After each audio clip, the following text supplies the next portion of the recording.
BJP ಮುಖಂಡ ಯೋಗೇಶ್ ಗೌಡ ಕೊಲೆ ಕೇಸ್ಗೆ ಸಂಬಂಧಪಟ್ಟಂತೆ ಕೆಲವೇ ಕ್ಷಣದಲ್ಲಿ ಮಾಜಿ ಸಚಿವ ವಿನಯ್ ಕುಲಕರ್ಣಿ ಭವಿಷ್ಯ ತೀರ್ಮಾನ ಆಗುತ್ತೆ. ಶಿಕ್ಷೆ ಸಿಗುತ್ತೋ ಅಥವಾ ಖುಲಾಸೆ ಸಿಗುತ್ತೋ ಅನ್ನೋದನ್ನ ಕಾದು ನೋಡಬೇಕಾಗಿದೆ. ಕೋರ್ಟ್ನತ್ತ ಎಲ್ಲರ ಚಿತ್ತ ಇದೆ. ಇದೀಗ ಯೋಗೇಶ್ ಗೌಡ ಕೊಲೆ ಕೇಸ್ನಲ್ಲಿ ಕೈ ನಾಯಕ ವಿಲವಿಲ ಅಂತ ಒದ್ದಾಡ್ತಾ ಇದ್ದಾರೆ. ಇಂದು ವಿನಯ್ ಕುಲಕರ್ಣಿ ಸೇರಿ 21 ಆರೋಪಿಗಳ ತೀರ್ಪು. ಯೋಗೇಶ್ ಗೌಡ ಕೊಲೆ ಕೇಸ್ನಲ್ಲಿ ಕೈ ನಾಯಕ ವಿಲವಿಲ ಅಂತ ಒದ್ದಾಡ್ತಾ ಇರುವಂತದ್ದು. ಸಚಿವ ವಿನಯ್ ಕುಲಕರ್ಣಿ ಭವಿಷ್ಯ ಇಂದು ನಿರ್ಧಾರ ಆಗುತ್ತೆ. ಶಿಕ್ಷೆ ಆಗುತ್ತೋ ಅಥವಾ ಖುಲಾಸೆ ಆಗುತ್ತೋ, ಕೋರ್ಟ್ನತ್ತ ಚಿತ್ತ ಇದೆ. ಇಂದು ವಿನಯ್ ಕುಲಕರ್ಣಿ ಸೇರಿ 21 ಆರೋಪಿಗಳ ತೀರ್ಪು ಹೊರಗಡೆ ಬರುತ್ತೆ. ಯೋಗೇಶ್ ಗೌಡ ಕೊಲೆ ಕೇಸ್ನಲ್ಲಿ ಕೈ ನಾಯಕರು ವಿಲವಿಲ ಅಂತ ಒದ್ದಾಡ್ತಾ ಇರುವಂತದ್ದು. ಆರೋಪಿಗಳಿಗೆ ಟೆನ್ಷನ್ ಶುರುವಾಗಿದೆ. ಈಗ ಆಲ್ರೆಡಿ ತೀರ್ಪನ್ನ ಪ್ರಕಟಿಸ್ತಾ ಇದೆ ಜನಪ್ರತಿನಿಧಿಗಳ ವಿಶೇಷ ಕೋರ್ಟ್. ಇಡೀ ರಾಜ್ಯದ ಚಿತ್ತ ಜನಪ್ರತಿನಿಧಿಗಳ ವಿಶೇಷ ಕೋರ್ಟ್ನತ್ತ ಇದೆ. ಇದೀಗ ಕೆಲವೇ ಕ್ಷಣಗಳಲ್ಲಿ ಜನಪ್ರತಿನಿಧಿಗಳ ಕೋರ್ಟ್ನಿಂದ ತೀರ್ಪು ಕೂಡ ಬರುತ್ತೆ. ಬಿಜೆಪಿ ಮುಖಂಡ ಯೋಗೇಶ್ ಗೌಡ ಕೊಲೆ ಕೇಸ್ಗೆ ಸಂಬಂಧಪಟ್ಟಂತೆ ಧಾರವಾಡ ಗ್ರಾಮೀಣ ನಗರದಲ್ಲಿ ಬಿಗಿ ಬಂದೋಬಸ್ತನ್ನು ಕೂಡ ಏರ್ಪಡಿಸಲಾಗಿದೆ. ಈಗ ಆಲ್ರೆಡಿ 100ಕ್ಕೂ ಅಧಿಕ ಪೊಲೀಸರಿಂದ ಬಿಗಿ ಭದ್ರತೆಯನ್ನ ಕೊಡಲಾಗಿದೆ. ನಗರ ಗ್ರಾಮೀಣ ಪ್ರದೇಶದ ಅತಿ ಸೂಕ್ಷ್ಮ ಪ್ರದೇಶಗಳಲ್ಲಿ ಭದ್ರತೆಯನ್ನ ಕೂಡ ನಿಯೋಜನೆ ಮಾಡಿರುವಂಥದ್ದು. ವಿನಯ್ ಕುಲಕರ್ಣಿ ಮನೆ ಮುಂದೆ ಪೊಲೀಸ್ ಬಿಗಿ ಭದ್ರತೆ ಕೂಡ ಇದೆ.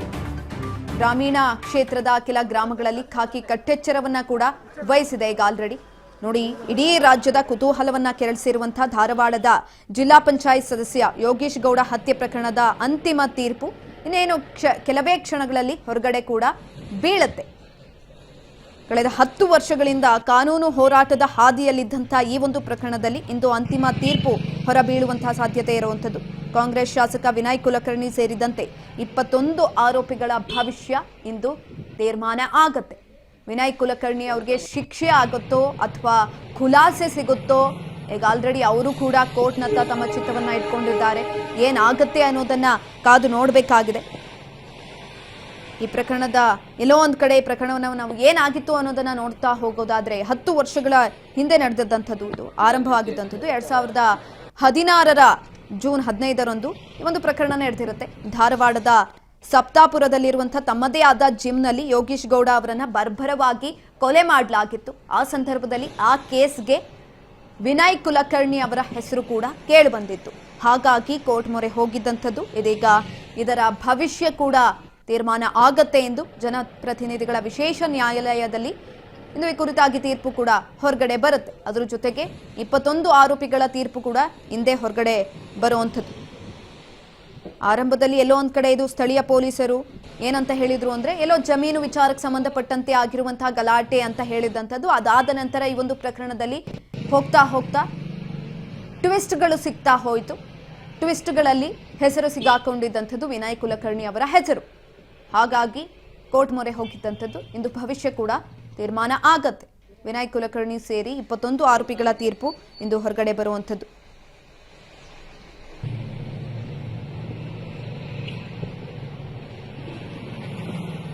ಇದು ಬೆಳಗ್ಗೆಯಿಂದಲೇ ಈಗ ಆಲ್ರೆಡಿ ಬೆಂಗಳೂರಿನ ವಿಶೇಷ ನ್ಯಾಯಾಲಯದ ಬಳಿ ಬಿಗಿ ಪೊಲೀಸ್ ಬಂದೋಬಸ್ತನ್ನು ಕೂಡ ಏರ್ಪಡಿಸಲಾಗಿದೆ.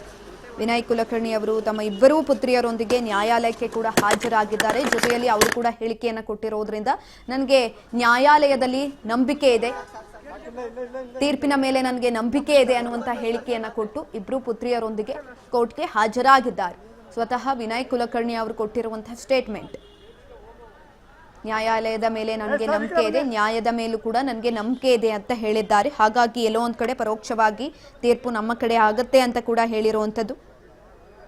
2 ಪುತ್ರಿಯರೊಂದಿಗೆ ನ್ಯಾಯಾಲಯಕ್ಕೆ ಹಾಜರಾಗಿದ್ದಾರೆ. ನನಗೆ ನ್ಯಾಯಾಂಗದ ಮೇಲೂ ಕೂಡ ನಂಬಿಕೆ ಇದೆ, ಸತ್ಯಕ್ಕೆ ಜಯ ಸಿಕ್ಕೇ ಸಿಗುತ್ತೆ ಅಂತ ಕೂಡ ಹೇಳಿದರು. ಸಿಬಿಐ ಒಟ್ಟು 3 ಚಾರ್ಜ್ ಶೀಟ್ಗಳನ್ನು ಸಲ್ಲಿಕೆ ಮಾಡಿದೆ. 113 ಸಾಕ್ಷಿಗಳ ವಿಚಾರಣೆಯನ್ನು ಕೂಡ ಮಾಡಲಾಗಿದೆ.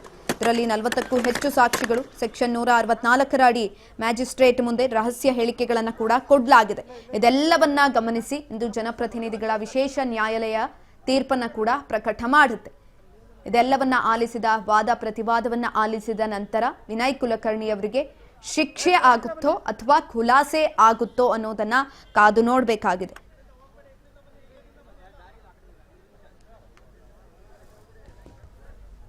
ವಿನಯ್ ಕುಲಕರ್ಣಿಗೆ ಶಿಕ್ಷೆನೋ ಅಥವಾ ಖುಲಾಸೆನೋ ಅನ್ನುವಂತಹ ಪ್ರಶ್ನೆ ಕುತೂಹಲ ಎಲ್ಲರನ್ನ ಕಾಡ್ತಾ ಇದೆ ಇದೀಗ. ಇಡೀ ರಾಜ್ಯದ ಚಿತ್ತ ಜನಪ್ರತಿನಿಧಿಗಳ ವಿಶೇಷ ಕೋರ್ಟ್ನತ್ತ ಇದೆ.